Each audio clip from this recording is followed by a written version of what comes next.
you very much. We're back. Thank you. My next guest scared the pants off the world when she starred in the box office blockbuster, The Grudge. Who are you talking to? I just want her to leave me alone. You need to get some rest. Okay?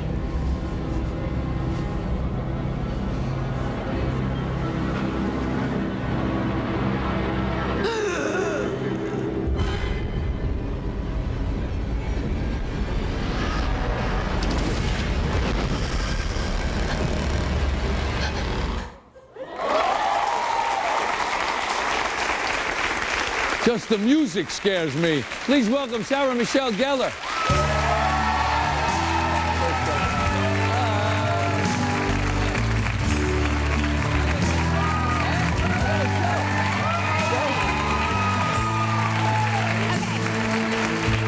You know, I'm going to take over your show for a couple seconds. I have two things I have to say. First of all, Trudy from Raleigh, when you started that question, and it's like Inca Mummy Girl, I'm like, I will never know this.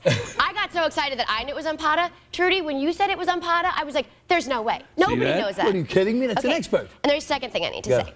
I was at a benefit for Tommy Hilfiger's Race to Erase MS. Oh, yes. Speaking of Barbara Davis. Yeah, Nancy's. That's Nancy's Davis. Yeah, well, it's the daughter. The daughter. They're a philanthropist. Yes. The whole family's like that. And you did the auction. Yes. And I turned to my friend who was sitting next to me, and I'm like, Tony Danza should have his own show. He should have a talk show. I mean, you were so good. Wow. And I didn't know that this was going to happen. So let's hear it for Oh, Tony. thank you. It's very nice of you to say, Sarah. You know, I get a kick out of seeing, like, people, like, you walk out, it's the first time anybody's, you know, you've seen it, you haven't seen it, so you walk out and you look at the set, people are like, oh, it's not Well, bad. I've seen it on TV. Well, but it looks so different when you're here. Yeah? How you like It's my got your bridge? name See the and- bridge? We got the Brooklyn Bridge there, you know. Yes, you do. That's how we got it. It used to look like Toronto over there. A little bit. Like most movies. Yeah. But it just says your name, like it's Tony. Yeah. And that's my handwriting as well. Is it really? Yes. Well, I went to... This is very exciting. Yes. Oh, boy, you ain't kidding. This is very And having you here makes it even... You must be so excited today. This has got to be a big day for you as well. It's a big day. Yeah, Thank you, everyone who $40 went to million see the movie. opening. Thank you. Let me tell you.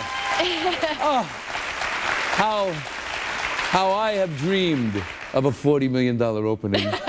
You know, please. I have to tell you, they said to me on Friday night, they said, so, you know, it looks like 15. And I said, oh, for the weekend, that's good, right? You were hoping for something like that. And they said, no, for the night.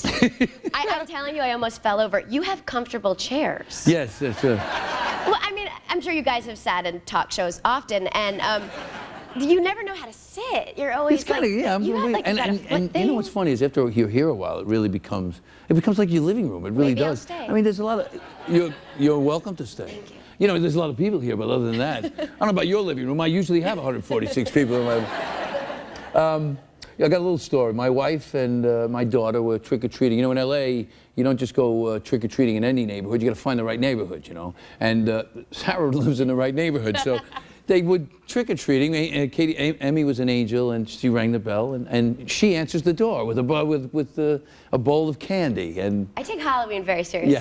yes, Notice he says, I live in the right area. I live in the right area because I used to live a block from him. That's well, he doesn't say that part. Well, no. Well, what I'm saying is that I'm in the right area to trick-or-treat. Yes. Well, I was really confused. The houses can't be too big. They can't be too small. It's People have gotta to be right. home. They got to be home. But see, I'm very confused. But see, I grew up in New York. I grew up in Manhattan. So you go trick-or-treating in apartment buildings. Oh. So there's like, you know, 1,000 people in one building. So you didn't have to have coats over your costume. You never went outside. I'm very confused by, what do kids do when it's cold? Like, do you have to wear a coat over your costume? No, you wear long underwear, because last time I dressed up, I was a little chilly, but, you know. Wait, but what if your costume, what if you can't have long underwear? Like, what if you're Tinkerbell? Where does the long underwear go? You know, last time I did it, Tinkerbell didn't come up. I was, you know, thinking about that. I've given this some serious thought. I see that. You're a baseball fan, right? I'm a huge baseball fan. We had a screening the other night, a midnight screening. It was the Yankee game. And it became a 12:15 screening because... Oh, yeah. But see, I have the same thing you do because I'm born and raised in New Yorker, a big Yankee fan. But now I live in LA and I love my Dodgers. Well, you know what happens? You got to root for the home team. I mean, I figured, let me keep interrupting you because this is his show. No, but yours. But I figured out two different leagues. They used to be the Brooklyn Dodgers. It's okay, you can root for both. Oh, no, listen, I root for baseball. I root for baseball, but you can't help it when you're in a home, you know. And plus, I if don't you root live just in for LA, baseball. Tommy Lasorda goes door to door and tells you got to be with the Dodgers. I don't know if you know that, you know. No, I got to right after we got into the championship, the Dodgers, first time in 8 years, after Finley hit that big old grand slam. The next morning, I got to go on the field and take my pictures with all the Dodgers and stand on the field with them for the anthem. I couldn't speak. Well, couldn't speak. I ran into Vince Scully at the Carousel Ball the other night. Really? Was he there? And we talked about the curse of the La Duca. Now, you're a Dodger fan. How do you feel about them trading Paul La Duca? We have season tickets, and my husband, after that trade, and Guillermo Moto, don't leave Guillermo out of that. Right. We weren't allowed to go to the games. That's right. Like when Paul Duke and Guillermo Moto, like, they were crying. It was so sad. It was a bad trade. And it sends a bad message, you know. It does. These big organizations, they get rid of the hardest working, the people that care the most, then they get rid of them. It's not the best message you send to the rest of the... Anyway... we take this very so, seriously. yes, now listen, let me ask you a question. Now that this is big. You're a big movie mogul. What jobs are you interested in? What parts are you, like, really want to play? No, I think I might host the Tony Danza show. Well, you can come in anytime and do that. I'd love to be a guest. You can be my first I'll be a guest.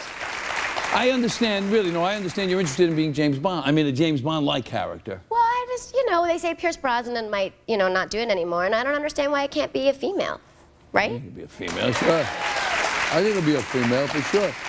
And now Sarah tells us about filming a movie on location in Japan, including what it's like to be in the shower with 17 Japanese men. So tell me a little bit about the movie. Goodness, it's amazing. It's the first time that a Japanese film has been remade for an English-speaking audience with the original Japanese director. So we shot it entirely in Japan.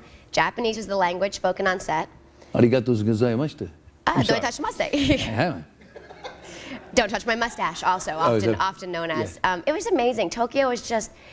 you've been, I assume. I was there, but about 20 years ago I was there. It's so amazing. It's literally stepping into the future and stepping into the past at the same time. At the same time, yeah. And then when I went there, was even, I think, more of the past. It was really regimented.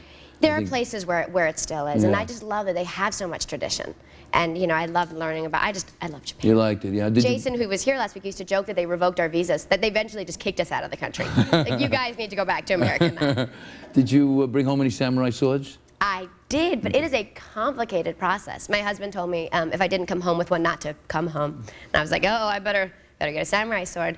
And you have to go through the whole ministry because it's a national treasure. You have to prove they're not weapons. Oh, well, I bought the cheaper ones because I came home with like 14 of them. I had to get home with...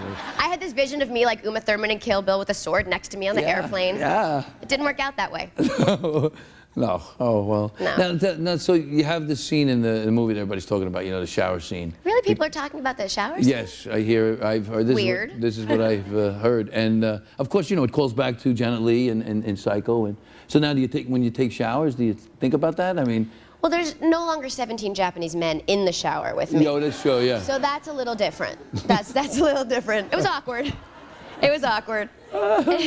Me and my hefty garbage bags to protect me from the water. I see. Yeah. I see. Now, what, you're going on a tour now? I am. I'm going to travel tonight. We were actually just joking because I probably shouldn't say that though. No, you could say. I'm a virgin.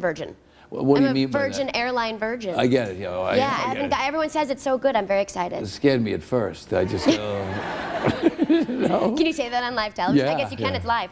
No, by the way, I do love your husband, and there's a movie I got. It's called. He's in town shooting a movie called Nailed Right In. Am I right? And he's playing a tough guy from New York. Am I right? He is from Brooklyn. Yeah. So I got another movie for him. It's called Boxer's Break. He boxed. He was a junior Olympic boxer. I'm telling you, it's like kismet. Well, I will pass it on. And I have to say one thing. I just want to thank everyone at doyouhaveagrudge.com. If you guys get a minute, it is. Have you seen the website for this movie? I know, I haven't. No. The website for the movie is scary. Like, it might be as scary as the movie. A scary website? Yes, and I have not had a chance to. A scary website. All right, well, we're going to go there. So. The Grudge, it's in theaters now. Sarah, thank you so much. Safe trip. Thanks for coming. We'll be right back.